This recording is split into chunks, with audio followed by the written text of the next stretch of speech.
What's up, folks? A rare Saturday interview prior to the UFC. I'm joined by the latest, the newest, the first MMA journalist for Full Send. He's rocking the Happy Dad hat. He is the OG. You definitely know who he is if you're over on Instagram. He had a meme page to start. He was over at Bare Knuckle FC, and now he's with Full Send. OG, thanks for joining me today, man. Hey, thanks for having me on. I appreciate you, brother. Two BC boys here. Let's take it back, man. Let's go back to how this all played out, how it all got started. I know following your career, you started with amateur boxing stuff, but talk about early days, even before the amateur boxing stuff. What got you interested into combat sports, man? Sure. So it goes back as far as, being a little kid and having my grandpa, sit me down on his knee back in the day and make me watch old boxing fights with him. He was a huge Mike Tyson fan. He would sit me down and make me watch old Mike Tyson fights. And he was also a big Vladimir Klitschko fan. My grandpa was pretty old at the time, but he was pretty good at, kind of predicting these fighters that were going to be up and comers and on the rise. And even, in his older age, he was like, man, these Klitschko brothers are going to be something special, right? So, yeah, it started with boxing with my grandpa. And then I found out what mixed martial arts was. And man, with the Ultimate Fighter and Forrest Griffin and Stephen Bonner, that was like the big thing with Spike TV. I think I was around like 14 or 15 at the time.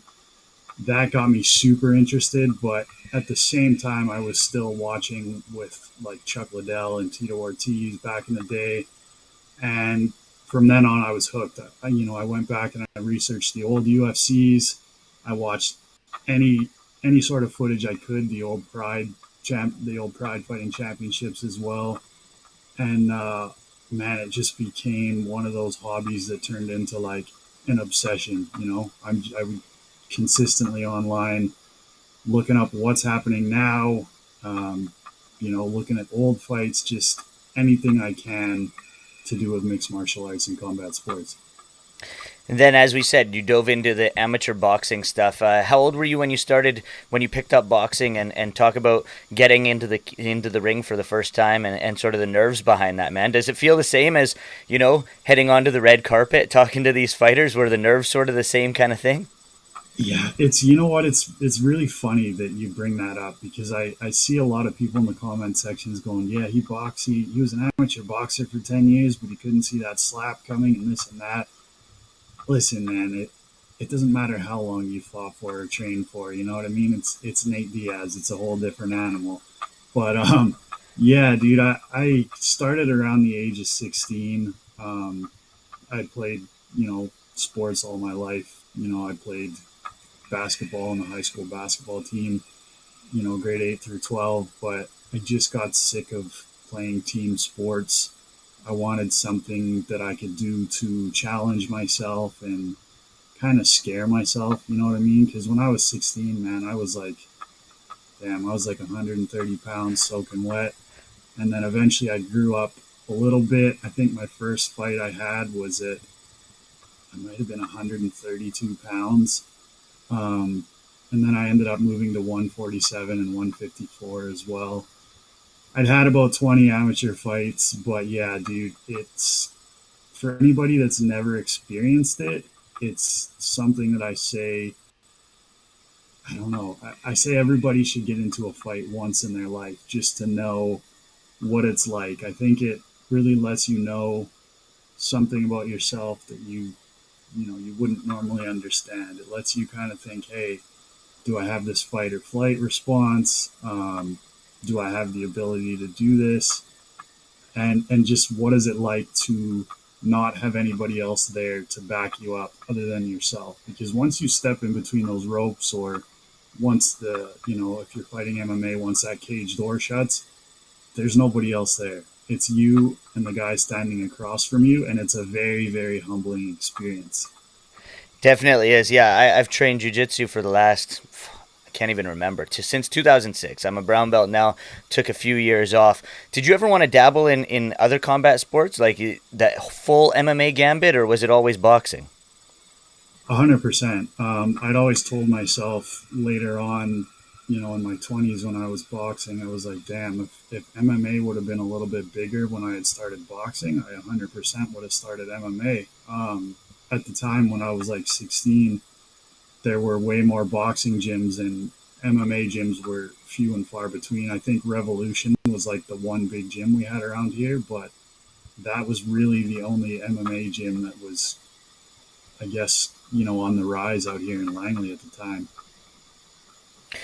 So, question for you. I know you started out as a meme page. You did the bad interview thing, which I followed back in the day. You did it on a few local fighters. I think you had one maybe with Josh Kwiatkowski, bad interview.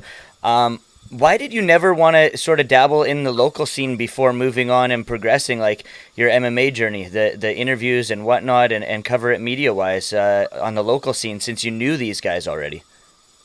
You know what's funny about that is I had made a couple of videos. Like I went into I can't remember the name of the gym, but it was where Kean Keller and Josh Kwiatkowski and I think Alana, man, I can't remember her last name. I just know her as Alana Monique on Instagram. I had gone in there to do some filming for them, to do some highlight videos for them as well. I'd actually reached out to BFL a couple of times. I was like, hey, I'm trying to work my way up to be, a media guy. I've got some contacts in the MMA world, and I'm doing all right on Instagram. I would love to do your guys' post-fight interviews, and they just never really got back to me. It was always like, yeah, we'll bring you up at the meeting, we'll talk to some people, and I never heard anything from them. So yeah, don't get me wrong. I tried to dabble in the local scene with BFL, but it is what it is, I guess. Well, it ended up working out for you, man, because obviously the next step was Bare Knuckle FC. Uh, when we spoke about that, you did that all on your own dime, correct? You flew out to these events, you covered the fights, you did that, and you built a name for yourself. How did it come about talking to Bare Knuckle FC and going out there? Because as I said, it was on your own dime. You did your own thing, but you wanted to build a name for yourself. But the connection grew from there, correct?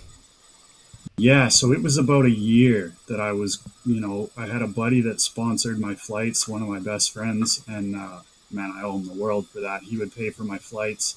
But as far as like hotels and, Uber rides and food, that was all on my own.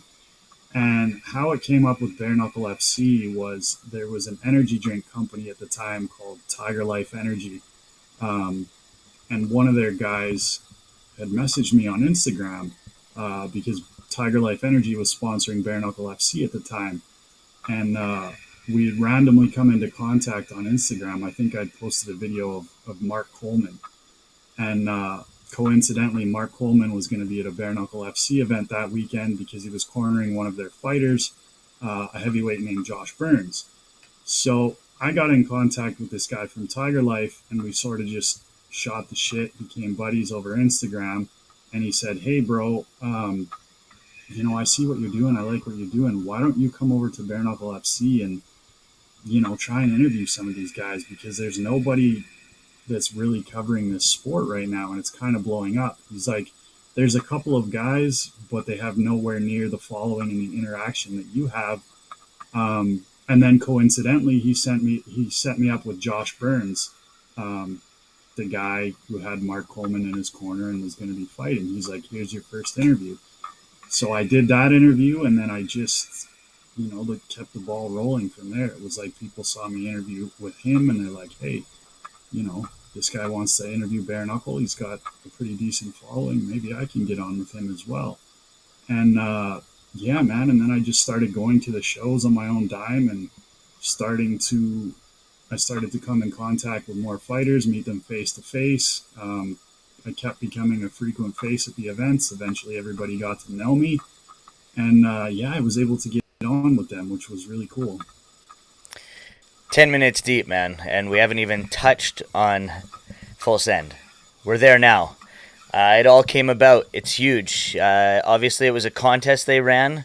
You put your name in. You said you wanted to do it. There was a bunch of guys involved in this contest, but you got picked. It sounds like it went to a poll or something on their Discord. How cool was it to be the guy brought out of this? Because obviously, inside you're like butterflies and whatnot, and it must have been huge. But knowing that all these people behind you voted and you were the one guy, and these guys have millions and millions of viewers and followers and whatnot, but you're that guy. How cool is that, man? Yeah, so first of all, shout out Full Send MMA. Go follow us on YouTube right now. Follow Full Send MMA on Instagram. It's going to be the freshest, the coolest, the newest MMA content. We got lots of behind the scenes stuff going as well. Yeah, dude, it was insane. The contest had been held online. Um, Vote for whoever you want to be our Full Send MMA media correspondent. There was about 20 or so entries. And bro, I would not be here without my followers. They're fucking insane, dude. They had lit up Kyle's DMs consistently. They had lit up his comment sections. Like, I don't know what it is, but they love whatever we're doing, and I couldn't have more respect for those guys because I wouldn't be able to do this without them. You know what I mean? It was a totally fan controlled um, contest, and like I said, they all voted for me, which means the world. And yeah, I do want to say I'd said this on my interview as well, but like, dude, think about you as a fan, just an everyday MMA guy. All the comments you make online, all the shit you talk, and then think about 2 days later, somebody says, "Hey, you're gonna go on the red carpet and interview DC and Khabib, or you're gonna interview Izzy and Volk," without even having a chance to think, "Damn, dude, what did I say in the past?" Definitely, man. I started MMA Sucker back in 2009, and it's been a whirlwind of times coming through this. You came up in the scene a little later, but you've been able to pick up steam and interview, obviously, as you said, these guys that you've sort of made a name with, but by bashing a few of them. And obviously, the Nate Diaz thing happened. Uh, you've touched on it. You've talked about it. What was going through your head when that happened? Because, we didn't really hear that. We just heard, okay, I could have, I didn't dodge it. Did it hurt and whatnot? But literally, what were you thinking when he hit you in the head, man? Bro, it was one of those moments. I was talking to a buddy of mine about this the other day. It was one of those moments where time just seems to fucking slow down. You know what I mean? Everything's going on around you, but you just kind of seem to be in the zone, like watching everybody, And yeah, dude, he had hit me, and then I'd step back to grab my hat, and I look up, and Nate Diaz is doing the Nate Diaz pose, and then I'm like, holy fuck, did I just get hit by Nate Diaz? Like, did that really just fucking happen? And then it just kind of sunk in. I looked around. There's like UFC security everywhere. Like I said, Melendez was there. Jake Shields was there. Nate Diaz is there staring at me. And I'm like, dude, what the fuck can I do? I got to just pick up my hat, take my licks, and walk away, right? But bro, it was surreal. Like, did this really just fucking happen on my first weekend on the job? There was no correspondence between you guys after that, correct? No. So Nate had went out. It's funny. He actually went out and he sat with the Nelk boys because we had gotten our passes, cut. And then the boys had texted me. They're like, what the fuck? They're like, Nate Diaz is with us right now. I'm like, I don't know what to tell you. That's hilarious. And like I said, it came out of nowhere. And you've built a name for yourself, and it came because of these memes and whatnot. Was there anyone else that brought anything up because of what you had said in the past? No, I don't think so. And you know what I mean? They're memes, bro. They're meant to be harmless. I mean, you can go on Instagram and look at Instagram or Twitter. You know what I mean? There's accounts like Dovi Samu, sorry if I pronounced that wrong, Mac Molly, Daily Dose, as shopped as it gets, Beaver Smash. They're all meme accounts, bro. And they're all super popular accounts. So it's not like I'm the only guy on the planet that's ever made a meme. You know what I mean? Nope, So but you're going to forever be the guy that has the video out there being slapped by Nate Diaz, which is cool in itself. Oh yeah, bro. I'm gonna be. You know what? I'll probably be. It's funny that I started as a meme account, and I'm probably gonna be memed into eternity from it. It's kind of ironic, but yeah, dude, it is what it is. If you get offended by a meme, hey, that's cool. You're allowed to be offended by it. But at the same time, this is what we both signed up for. You know what I mean? When you become a professional athlete, you're going to get a lot of criticism. You don't have to like it, but it's part of your job. And part of my job is as a journalist is to sometimes be a critic, like nobody's gonna watch a guy that kisses fighters' ass fucking 24/7. Like Stephen A. Smith. People don't like him, but they're gonna watch him because he's controversial and he has an opinion, right? That he is. Let's finish here then. I guess two more things. The first thing is Full Send MMA. You just kicked it off. Subscriber count is soaring through the roof as we speak. A lot of cookie cutter websites out there, a lot of cookie cutter YouTube pages. What can people expect to see out of Full Send in comparison to what we see out of these cookie cutter sites?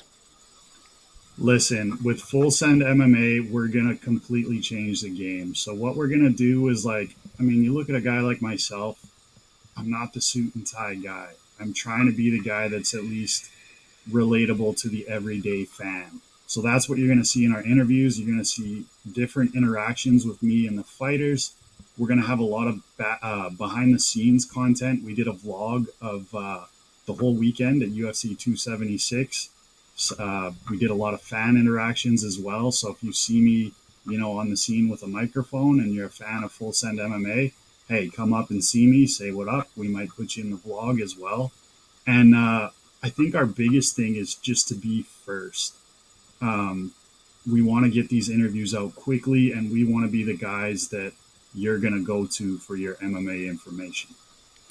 Amazing, man. Finally, I know I said this to you on Instagram. You're rocking the Happy Dad hat. I'm rocking the Blue Jays hat. We're in Canada. We need Happy Dad in Canada. Tell the boys that. Get that shit up here in Canada. Make it happen, OG. Listen, we know Canada's a bit behind on things, and yes, we need to make it happen. I've been getting DMs on DMs saying like, bro, we know you're from Canada. Why is Happy Dad not in Canada? So yes, you've heard it from me. I will directly speak to the boys and tell them, look, we got to get this in Canada. I know they've been trying, probably for a long ass time to get it up here. They get way more requests than I do, you know what I mean? So it's not like this is going to be the first time they've heard we want Happy Dad in Canada. But yes, I will take that straight to Kyle and tell him, hey, let's get Happy Dad up here in Canada. He's the OG. He's the new correspondent, the only correspondent at Full Send MMA. You will see the interviews. You will see him on the carpet. You will see him behind the scenes.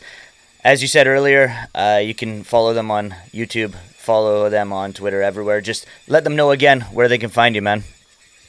Yes, so it's full send underscore MMA on Instagram. And if you just YouTube Full Send MMA, you can find us on there as well. We really want to hype the YouTube channel. But yeah, message us on Instagram as well. Congratulations, man, and all the best. Can't wait to see that content. Man, thank you so much for having me. And, shout out to the BC boys, right?